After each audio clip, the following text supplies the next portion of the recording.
내가 가야 할 십자가의 길이라는 제목으로 말씀 전해드리려고 합니다. 제가 잘 들리십니까? 제가 이 목이 좀 안 좋아서 조곤조곤 한번 해보려고 해요. 잘 안 되겠지만요. 요즘 간혹 어르신들 뵙거나 또는 뭐 이렇게 할 때 제가 알면서도 좀 소리를 질러야 될 때가 있어요. 잘 안 들리시니까. 좀 마이크도 없고 그래서 한 2주 무리했더니 목이 조금 해서 양해하시고 잘 들리시죠? 예, 예. 조곤조곤 해볼게요. 제 성질에 조곤조곤은 잘 안 될 거예요. 그래도 한번 조곤조곤 해볼 거예요. 예, 스카펙이라는 사람은 의사이고 베스트셀러 작가예요. 그 사람이 쓴 책이 아직도 가야 할 길 한번 들어보셨나요? 아직도 가야 할 길, 끝나지 않은 여행, 이 3부작으로 쓴 책인데요. 저는 그 제목이 참 좋아요. 아직도 가야 할 길. 여러분 아직도 가야 할 길이 남아 있습니까? 뭐 다 해보셨는데 뭘 또 더 하시려고? 에? 무슨 길을 더 가고 싶으세요? 지금도 뭐 이뻐지는 길, 사랑하는 길, 뭐 연애하는 길, 부자 되는 길, 뭐 추억을 만드는 길, 어느 길 가시려고? 아직도 가야 하는 길. 이 책에서 이분은 영적인 성장은 사람이 살다가 어쩔 수 없이 만나게 되는 그런 문제들, 고통들을 해결해 가는 과정이다. 이렇게 얘기를 했어요. 사람이 살다 보면 원하든 원치 않든 이렇게 문제들을 만나고 풀어야 할 숙제들 또 고통들 만나게 되지 않습니까? 환경적인 변화나 또 원하지 않은 전쟁 같은 것이 의도하지 않게 일어나서 그 사람들이 무슨 잘못이겠습니까? 뜻하지 않는 그런 한 사람의 잘못된 생각, 오판 때문에 교만이지요. 죄이지요, 죄. 사람, 하나님이 만드신 생명을 자기가 폭탄으로 죽일 수 있다 하는 생각 자체가 범죄이지 않겠습니까? 하나님 앞에서 도저히 해서는 안 될 일, 그런 일들을 하는 그런 세상 가운데 이런 고통 또 문제 이런 것을 풀어가야 성장하는 영적인 성장이 있다. 그래서 아직도 가야 할 길이라는 거예요. 사람이 성장이라고 하는 것이 끝이 없지 않습니까? 때로는 우리가 영적으로 성장하기 위해서 문제를 풀어가는 방법도 배워야 하고 또 훈련도 계속적으로 해야 조금씩 변화되는 것이 사람이기 때문이지요. 때로는 인내하는 길, 여러분 잘 인내하세요? 많이 배워야 인내할 수 있지 않습니까? 사랑은 어떠세요? 내가 하는 사랑이 최고야 하고 그 사랑만 계속 해보세요. 상대방은요, 그건 사랑이 아니야. 나에게는 고통일 뿐이야. 이럴 수도 있어요. 내가 생각하는 옳다 하는 방식으로만 상대방에게 사랑을 베풀면 그것은 사랑이 아니야. 유행가 제목으로 해도 될 법하다, 그죠? 그게 사랑은 아니야. 뭐 이렇게 되지 않아요? 그러니까 우리가 살기 위해서 성장하기 위해서는요, 사랑하는 법도 많이 배워야 하지 않겠어요? 용서하는 법도 배워야 합니다. 자꾸 어떻게 용서할까? 골라서 용서하는 것이 아니라 어떤 경우에도 성경에 따르면 원수라도 용서하는 법을 배우면서 살아갈 때 영적으로 성장하는 성장이 있는 믿음 생활 될 줄로 믿습니다. 그래서 그런 차원에서 보면요, 우리는 항상 길 위에 서 있는 또는 길을 가는 나그네 같은 사람이지요. 현재도 계속 영적인 차원에서는 자라야 하고 잘하고 있는 중이고 하나님 앞에 십자가 앞에 자꾸 가까이 나아가는 진행형이지 않겠습니까? 오늘 이런 말씀을 드리는 것도 오늘 우리가 읽은 이 말씀은 예수님께서 가시고 있는 그 길에 대한 말씀이죠. 아시는 대로 갈릴리 호수 근처에서 이렇게 제자들을 양육하고 복음을 전도하고 사역을 하시다가 때가 되어서 수도라고 성전이 있는 예루살렘으로 올라가시는 먼 길을 가다가 마침내 목적지라고 하는 예루살렘 성읍에 도착하는 장면 말씀이잖아요. 그 성문이 보이고 가까이 왔을 때 예수님이 지금처럼 가던 모양과는 달리 이렇게 가는 거예요. 우리가 다 아는 대로 예수님은 십자가의 길을 가는 하나님의 아들이시지 않습니까? 하나님의 아들이신 예수 그리스도께서 그 예루살렘 성에 가까이 다가갈 때 그 마음이 어떠했을까요? 오늘 말씀 보면 사람들이 한호하고 대단한 인파가 몰려와서 마주 기쁘게 맞아주는 것 같지만 정작 그 길을 가고 있는 예수님 마음 어떠하였을까? 갈릴리에서부터 예루살렘에 도착하면 이제 다 왔다 하고 안심하고 여기서 멈추는 그런 길이 아니라 사실은 이제부터 정말 더 아직도 가야 하는 길이 남아있는, 저 앞에 골고다 언덕을 향해서 아직도 가야 하는 십자가의 길이 남아있는 때이지 않습니까? 그러니까 우리가 지레 짐작하는 그런 마음하고는 많이 다를 것입니다. 예수님께서 가시는 그 길, 십자가의 길은 예수님께는 어떤 길이었을까요? 예수님이 가신 그 십자가의 길을 보고 우리가 가는 나의 십자가의 길을 어떻게 가야 하며 그 길의 성격이 어떠한지를 오늘 말씀을 통해서 배우고 우리도 예수님처럼 믿음으로 살고자 하는 것이지 않습니까? 예수님 가신 그 길은요, 말씀을 따라가고 말씀을 이루는 길이었습니다. 2절에 보시면 너는 맞은편 마을로 가라. 그리하면 그리로 들어가면 곧 아직 아무도 타보지 않은 나귀 새끼가 매여 있는 것을 보리니 풀어 끌고 오라. 예루살렘 성에 다 도착해서 성문이 보일 무렵 이제 가까이 왔을 때 갈릴리에서부터 이제 오던 그대로, 입은 옷 그대로, 또 같이 오던 식구들, 제자들 그대로 있는 모습 그대로 그냥 성문을 쑥 들어가는 것이 아니고 여기서 잠깐 멈추어 있어 보자. 저기 가면 그 한 농가에 나귀 새끼가 묶여 있을 테니 그것을 풀어서 끌고 오라. 이렇게 얘기를 한 거죠. 여러분, 좀 황당한 말씀이지 않습니까? 남의 집에 가서 내 것도 아닌 나귀 새끼를 그냥 풀어서 끌고 오라는 거예요.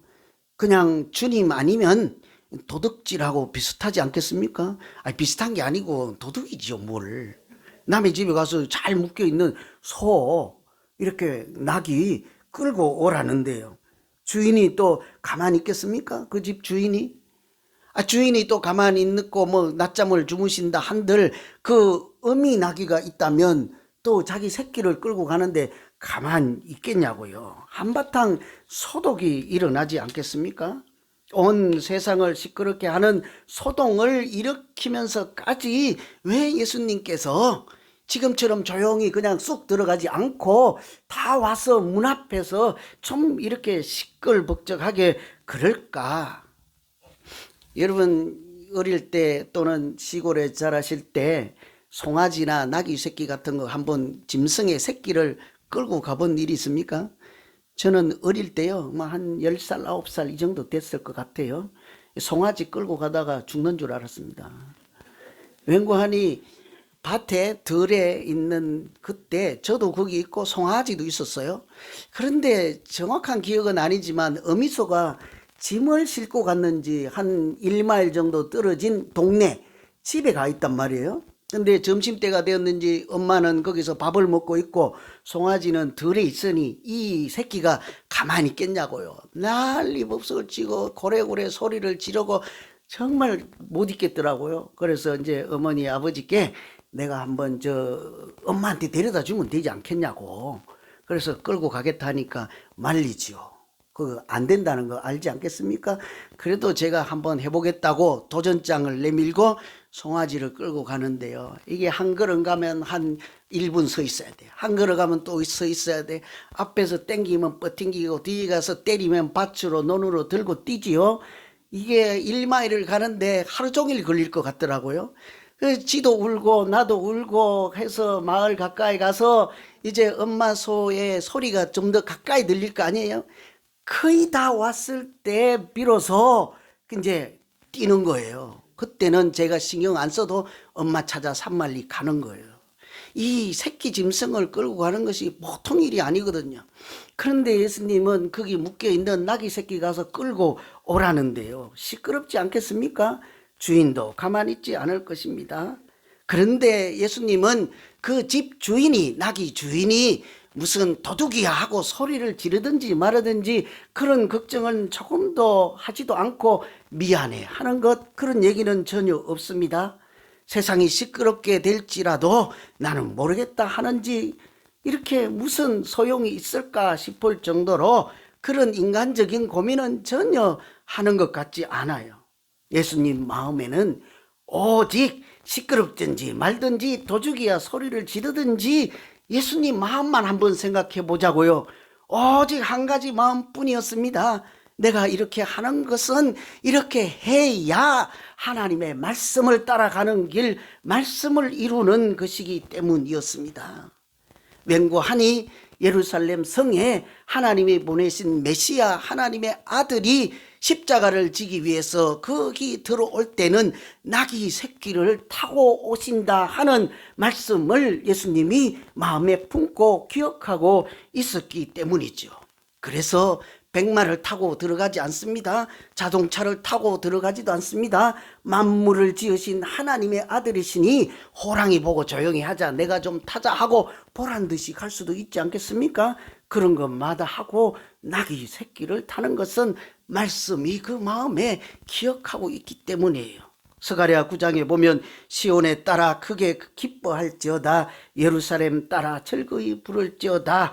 그는 공의로우시며 구원을 베풀며 겸손하여 나귀를 타나니 나귀의 작은 것 곧 새끼니라. 메시아가 오실 때 십자가를 지기 위해서 예루살렘 통해 골고다 언덕을 갈 때 나귀 새끼를 타고 오시는 분이 하나님의 아들이다 하는 것을 주님은 기억하시고 사람들에게 말로 설명하지 않고 그들이 눈으로 보고 하나님의 아들이심을 보고 알 수 있도록 그렇게 들어간 것, 말씀을 이루는 길이었습니다. 예수님은 다리가 아파서 끌고 오라 그렇게 하지 않았던 것이죠. 사람들이 보기에 좋게 하기 위해서 그냥 걸어가지 않고 뭐 한 마리라도 새끼라도 타고 들어가자 그런 이야기가 아닌 것이죠. 오직 하나님의 말씀을 따라 그 말씀이 구체적으로 현실로 이루어지도록 하나라도 작은 것이라도 그렇게 하기 위해서 말씀에 순종하며 가는 길, 그것이 주님 가시는 십자가의 길이었습니다.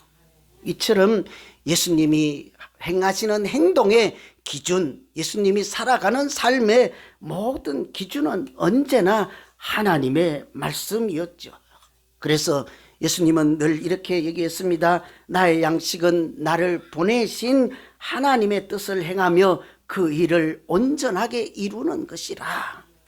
늘 하나님 아들로서 예수님은 자기 생각, 자기 방식 주장하지 않고 하나님의 일이 무엇인가, 나에게 주신 일이 무엇인가, 나에게 주신 말씀이 무엇인가를 생각하며 그 말씀을 이루고자 했던 것이죠.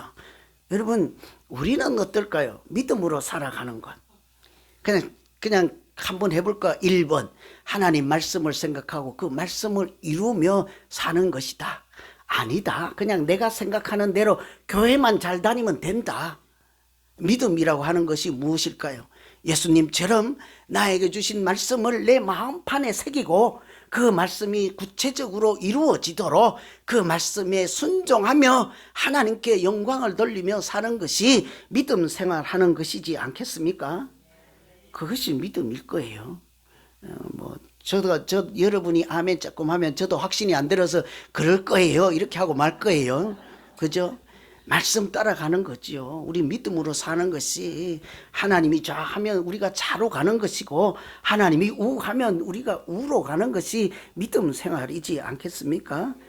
오늘 그렇다면 우리가 우리 마음판에 새기고 기억하고 이루고자 하는 말씀 한 구절들은 다 가지고 계십니까?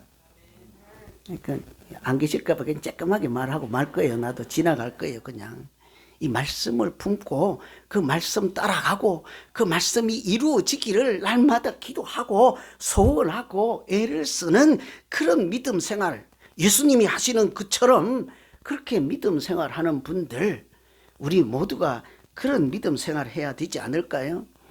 이렇게 좀 자신이 없으면 제가 힌트를 드릴게요. 이 사도행전을 읽어보시면 너희는 땅끝까지 가서 내 증인이 되라 그렇게 말씀하시잖아요. 그거 한번 마음판에 새겨보실래요? 그거 기억하고 그 말씀을 이루면서 한번 살아보실래요? 그럼 어떻게 할까요? 한 명 어딘들 누군들 만나면 하나님을 증거하고 복음을 전하고 애쓰며 살려고 하지 않겠습니까? 그것은 단순히 전도하는 생활이 아니라 말씀을 이루어가는 하나님이 기뻐하시는 믿음의 인생이 될 줄로 믿습니다. 말씀을 이루어가는, 하나님의 말씀을 이루어가는 인생, 얼마나 아름답고 가치 있는 인생이겠어요. 한국에도 요즘 대통령이 새로 임명되어서 장관들을 임명하고 한다면서요. 그 사람들 뭐 하겠습니까? 자기를 장관으로 써준 그 당선자의 뜻, 그 새 정부의 비전, 그것을 이루어가는 사람들이지 않겠습니까? 그렇게 열심히 하다 보니까 그것이 백성을 살리는 길이요, 정부가 잘 되게 하는 길이요, 하나님의 은혜를 모든 사람들이 누리게 하는 거잖아요. 우리가 믿음 생활을 한 명 한 명 한다고 하지만 마이웨이로 믿음 생활하는 것이 아니라 하나님이 주신 말씀을 이루고자 애를 쓰면 주신 분도 하나님이요 이루시는 분도 하나님이시니 우리가 살아가는 믿음을 통해서 하나님은 이 땅에 그 말씀을 따라 무엇이든지 구체적으로 그것이 현실이 되게 해 주실 줄 믿습니다. 때로는 가난한 자를 생각하시면서 가난한 자에게 한 것이 나에게 한 일이다 라고 하는 말씀을 생각하면 있는 중에도 없는 중에도 내가 가진 그것으로 사람들에게 나누면서 살지 않겠습니까? 그것은 내가 있어서 나누거나 퍼주거나 그냥 불쌍한 마음이 들어서 어쩌다가 손을 내미는 것이 아니라 그것이 하나님의 말씀을 이루어가는 하나님의 종으로 살아가는 보배로운 믿음의 삶이라니까요. 그저 불쌍해서 있는 것 주는 돕는 정도가 아닙니다. 하나님의 말씀 주는 것이 받는 것보다 복되도다, 이렇게 그런 말씀을 기억하고 살아가는 믿음 생활 되지 않겠어요? 때로는 여기 있는 오른쪽에 앉아 찬송 열심히 하는 분들처럼 지난번에도 말씀드렸지만 하나님이 백성을 지으신 것은 나를 찬송하게 하려 하심이라. 여러분 그 말씀 기억하세요? 한두 분이라도 좀 외우고 나도 그렇게 한번 해볼까 도전 한번 해보실래요? 왜 그렇게 자신이 없고 뭐 나이가 이제 많다 이거죠? 예? 연세가 이제 많다 이거죠? 내가 이 나이에 누구를 찬송하랴? 예? 하나님은 나이 없어요. 괜찮아요. 이제 뭐 하실 게 뭐 있습니까? 이 나이에 돈도 벌어서 뭐 하시려고, 에? 뭐 하시고 싶은데요? 하나님이 나 같은 자를 하나님의 백성으로 부른 것도 나를 영화롭게 하고 하나님을 영화롭게 하고 하나님을 찬송하게 하고 나 같은 이 초라한 인생이 착한 행실로 사는 것을 보고 다른 사람도 하나님을 영화롭게 하는 것이다. 이것이 우리가 살아가는 믿음 생활이지 않겠습니까? 그러면요, 여기 와서 찬송 따라 부르지 말고 집에서도 자기 혼자 찬송가 펴놓고 열심히 한번 불러보세요. 찬송 중에 함께 하시는 하나님이 그 찬송 중에 우리를 만나주시고 찬송 가운데 우리의 영혼을 솟게 하고 찬송 가운데 내가 가야 할 십자가의 길을 보여주실 줄로 믿습니다. 따로 혼자서 찬송 부르지 않는 사람들은요, 찬송 안 부르는 사람들이에요. 교회 와서 남들이 열심히 하니까 그냥 나도 그저 마지못해 따라가는 것을 찬송이라고 하십니까? 그것은 따라하는 노래일 뿐이에요.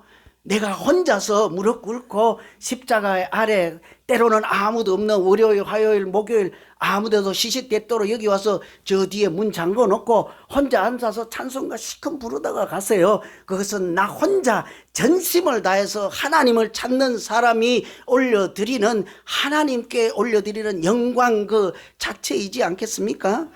그것은 사람들이 보면요, 저 양반 노래를 좋아서 노래한다 그렇게 하지 않아요. 그것은 말씀을 이루어가는 구체적인 믿음 생활이라니까요. 백성을 나를 위해서 지었으니 찬송하게 하려 하심이라, 이런 말씀을 가슴에 품은 사람만이 할 수 있는 찬양이지 않겠습니까? 우리가 한 구절만이라도 하나님의 말씀을 내 마음판에 새기고 품고만 있다면 우리가 살아가는 인생이 달라져요. 우리 믿음 생활하는 색깔이 완전히 달라질 것입니다. 우리의 믿음도 주님 하신 것처럼 말씀을 이루어가는 생활이에요.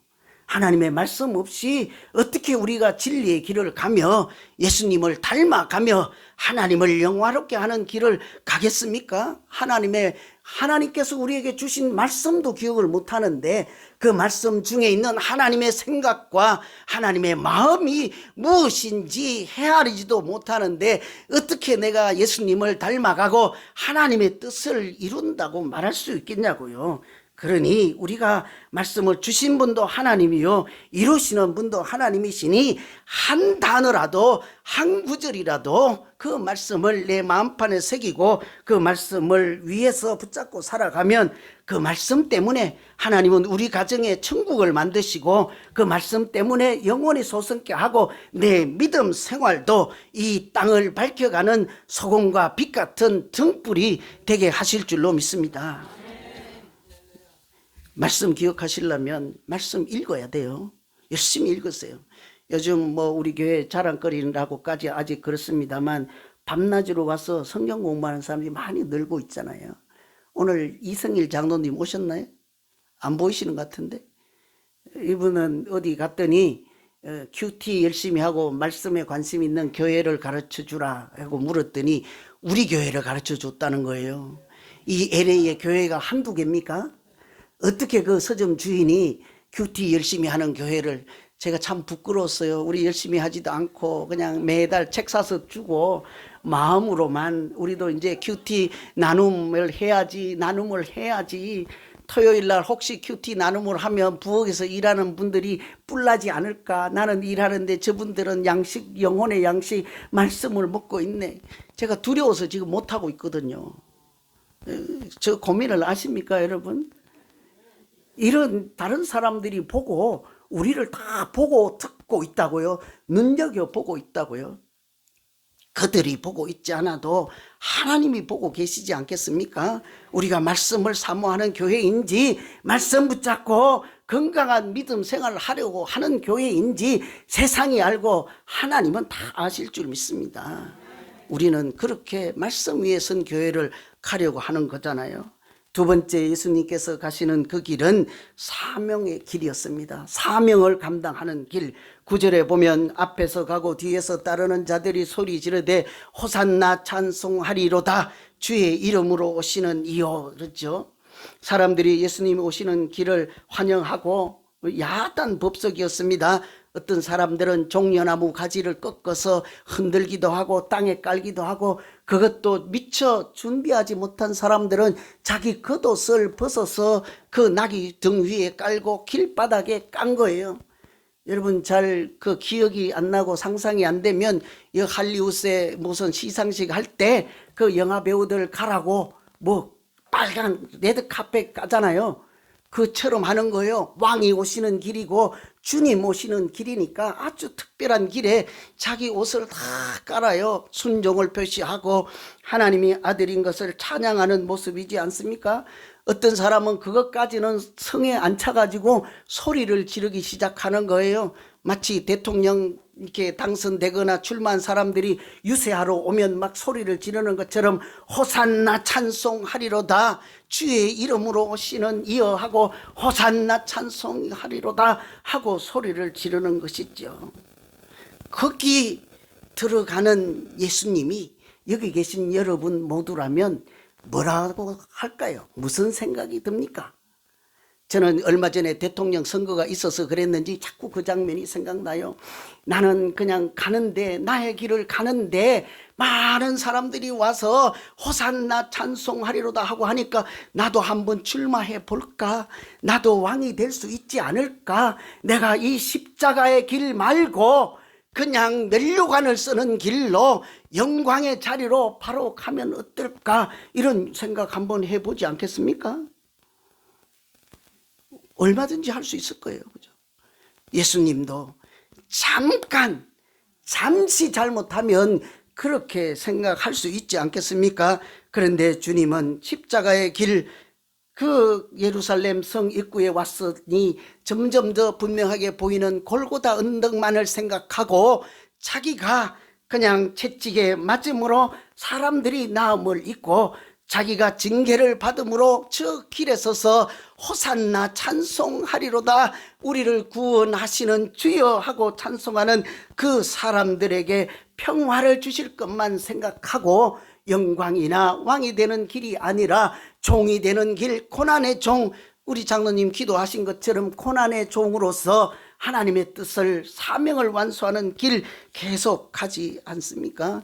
예루살렘 성에 도착하신 예수님께는 아직도 가야 할 길이 있었던 것이지요.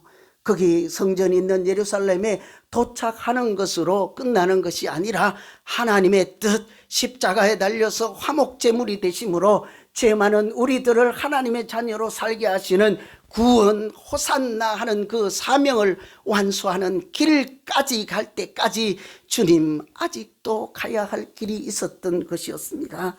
여러분, 우리도 예수님 따라가는 사람들이라면 오늘 여전히 우리도 아직 가야 할 길 있지 않겠어요? 여러분, 무슨 길을 가려고 하십니까? 이제 연세도 많이 드시고 교회 다닌 지도 오래되셨는데요, 아직도 평안을 추구하는 길만 가시겠습니까? 건강한 길, 부자로 사는 길, 재미있게 사는 길만 가시려고 합니까? 우리에게 또 다른 한 가지 길은 사명자로 살아가는 길도 있지 않겠냐고요. 어느 길만 가시겠습니까? 하나님은 우리를 틀림없이 하나님의 사람으로 처음부터 그렇게 지으시고 시시때때로 그렇게 말씀해 주셨습니다.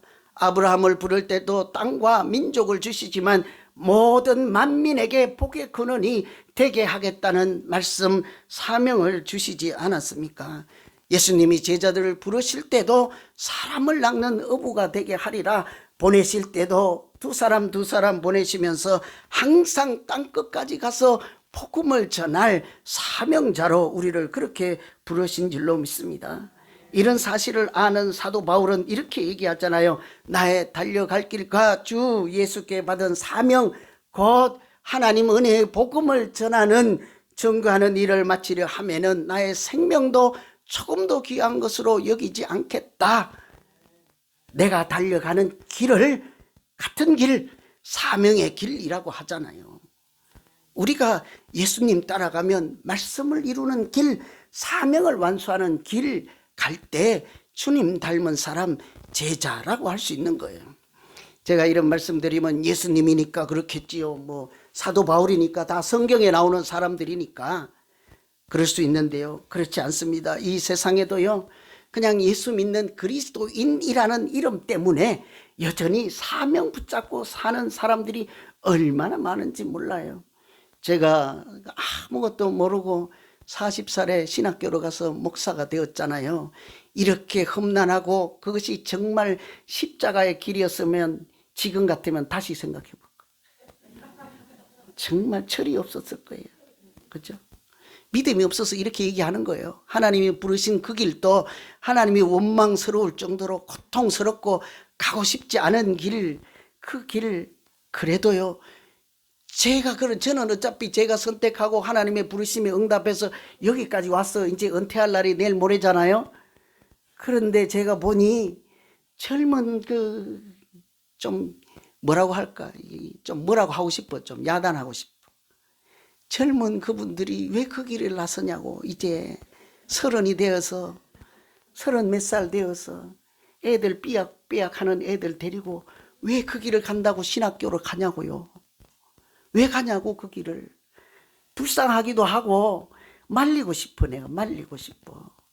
그러나 그분들 생각은 다른 거예요. 내가 가지 말라 하면 사탄아 물러가라 이렇게 하지 않겠냐고요. 사도 바울처럼 그 말씀 생각하면서 내가 가야 하는 길, 주 예수께 받은 사명의 길이므로 세상적으로만 보지 말고 막아서지 마시오. 그러고 당신이 선배라고 할 수 있어. 이렇게 하지 않겠냐고요. 그래서 제가 아무 소리 안 해요. 그 사람들만 그렇겠냐고요. 일반 성도님들 중에도 우리가 알지 못하는 사이에 사명 붙잡고 살아가는 사람이 얼마나 많은데요. 누구라고 말씀은 드리지 않겠지만 8순이 넘어서도 선교지에 맨날 왔다 갔다 하시고, 또 사람들이 그렇게 비난하는데도 멕시코에 왔다 갔다 하면서 자기가 해야 될 일이 있는 그런 사람들이 얼마나 많아요. 여러분, 이런 사람들은 별로 와닿지 않으면요, 여러분도 아는 분 소개해드리고 마칠게요. 다 아는 분들을 제가 여러 번 소개해드렸어요. 이분은 평생을 사명으로 살다 간 사람 하면 저는 1번으로 이분이 생각나요. 30년 동안, 무려 30년을 자기 신발을 신지 않고 맨발로 복음을 전하면서 예수 천당, 예수 믿으세요, 이렇게 살다 간 아버지, 할아버지, 나중에 알고 보니 목사님이에요. 일본에 유학까지 갔다 와서 5개국어를 하는 사람이에요. 그 많은 재산을 다 풀어주었던 그냥 그런 사람이었어요. 그런데 그 할아버지 이름 아시죠? 그때 막 방송에 나갈 때는 다 이름 알았어요. 최춘선 할아버지 있잖아요. 나중에 알고 보니 이분이 목사님이었어요. 저는 그분이 뭐 했다 이런 얘기 하려고 하는 것이 아닙니다. 마지막 순간만 소개해 드리려고 하는 거예요. 이분이 일념으로 평생을 자기 애들 결혼식 때만 신발을 신고 나머지 30년을 맨발로 복음을 전하며 사명자로 산 가장 기억에 남는 분이기 때문이죠. 근데 이분이 연세가 들어서 주위에서 보거나 자녀들이 보아도 나가면 안 돼요. 가서 전철역에 계단도 못 오르락 내리락 하지, 쓰러져서 어디서 무슨 병고가 있을지 모를 그때 집을 나서는 아버지, 그 아들들이 막는 거지. 안 됩니다. 이제 제발 좀 고정하세요 하고 막았었더니 이 할아버지 하시는 말씀이 뭔지 아세요? 이 할아버지 같은 아들이 막았으면 젊었을 때 같으면 비켜 하고 소리라도 지르잖아요. 이 자식이 뭐 이렇게도 해볼만 하잖아요. 이제 다 늙어가지고 소리 지를 기운이 있습니까? 자식들하고 뭐 이렇게 할 힘이 있겠냐고요. 그러니 애걸복걸하는 심정으로 눈물을 글썽거리며 자녀들에게 네가 가야 할 길이 따로 있고 내가 가야 할 길이 따로 있다. 제발 좀 보내달라. 그 아버지를 못 막지요. 그래서 그날도 십자가를 목에 걸고 복음을 전가하는 길을 가기 위해서 전철을 타고 이리저리 다니다가 그때는 1호선 수원행 전철을 타고 가셔서 사람들에게 복음을 전하고 또 가끔은 빈자리가 있으면 앉기도 할 것 아닙니까? 그 앉아서 가는데 아무리 가도 내리지도 않고 미동도 안 해서 옆에 앉은 사람들이 할아버지 내리세요 하고 이렇게 톡톡 두드렸더니 그 길로 이렇게 쓰러지는 거예요. 이미 하나님께서 부르신 다음이었습니다. 여러분 무슨 생각이 납니까? 저는 그 장면을 생각할 때마다 하나님과 동행하여서 그 죽음을 보지 않고 성천하였다는 에녹 같은 인생이라고 할 수 있지 않겠습니까? 살아있는 중에 하나님이 그 전철에서 이 사명 붙잡고 살았던 그분을 하나님이 불러가신 것이지 않겠습니까? 마지막 자기 호흡을 다 마치는 그 순간조차 나는 복음을 전해야 된다. 네가 가야 할 길이 있고 내가 가야 할 길이 따로 있다 하며 주 예수께서 주신 그 사명의 길을 끝까지 달려갔던 그분의 인생을 우리가 어떻게 낭비라고 할 수 있겠습니까? 헛수고했다고 할 수 있겠냐고요. 우리도 마찬가지이지 않겠어요? 우리가 어디서 무슨 일을 하든지 간에 사명을 붙잡고 살아가면 그것은 우리 인생을 버리는 것도 아니요, 낭비하는 것도 아니요, 그냥 손해보는 것도 아니요, 하나님께서 기억하시고 하나님께서 천국에 불러주셔서 영광의 면류관을 주실 뿐 아니라 생명책의 이름을 기억하는 믿음의 사람이 될 줄로 믿습니다. 말씀을 정리하고 마치려고 합니다. 예수님 가신 그 길은요, 오늘 이 말씀 보면 말씀을 하나씩 하나씩 이루어가는 길이었습니다. 아주 사소한 말씀일지라도 그 나귀 새끼 안 타면 어때요? 그냥 백마 타고 가면 더 좋아 보이지 않겠어요? 그러나 말씀에 순종하며 말씀을 이루기는 길 가시지요. 또 왕이 되는 길에 머물러 있지 않고 골고다 언덕을 바라보며 십자가를 지심으로 사람들을 구원하는 길을 끝까지 아직도 가야 한다 하고 가지 않습니까? 우리도 하나님의 말씀 한 구절씩 품고 살다 보면 말씀을 주신 하나님께서 그 말씀을 우리를 통해서도 얼마든지 이루어 가시고 그 말씀이 있는 곳에 하나님의 생명이 충만케 하실 줄로 믿습니다. 그러나 그 길은 내 능력으로 하는 길도 아니요, 내 능력을 자랑하는 길도 아니요 내 이름을 빛내는 길도 아니요 오직 나는 죽고 내 안에 예수 그리스도가 사는 길이어야 하지 않겠습니까? 호산나 호산나 하며 외치는 사람들 생각하며 이렇게 해석을 하면 나를 구원하소서 나를 구원하소서 나 좀 예수 믿게 해 주십시오. 이렇게 오늘 또 우리를 기다리고 있는 사람들 생각하며 오직 생명을 살리는 그 사명 붙잡고 살아갈 때 나 자신도 돌보지 않으면서 그렇게 살아갈 때 그것은 예수님께서 지고 가신 십자가의 길만큼은 아닐지라도 내가 지고 가는 작은 십자가의 길이지만 하나님께서 그 길을 사용하셔서 얼마든지 하나님의 능력이 되는 십자가의 능력을 나타낼 줄로 믿습니다. 그렇게 말씀 이루어가며 또 하나님이 주신 사명 붙잡고 복되고 아름답게 살아가는 우리 모두 되기를 간절히 소망합니다. 기도하겠습니다. 하나님 아버지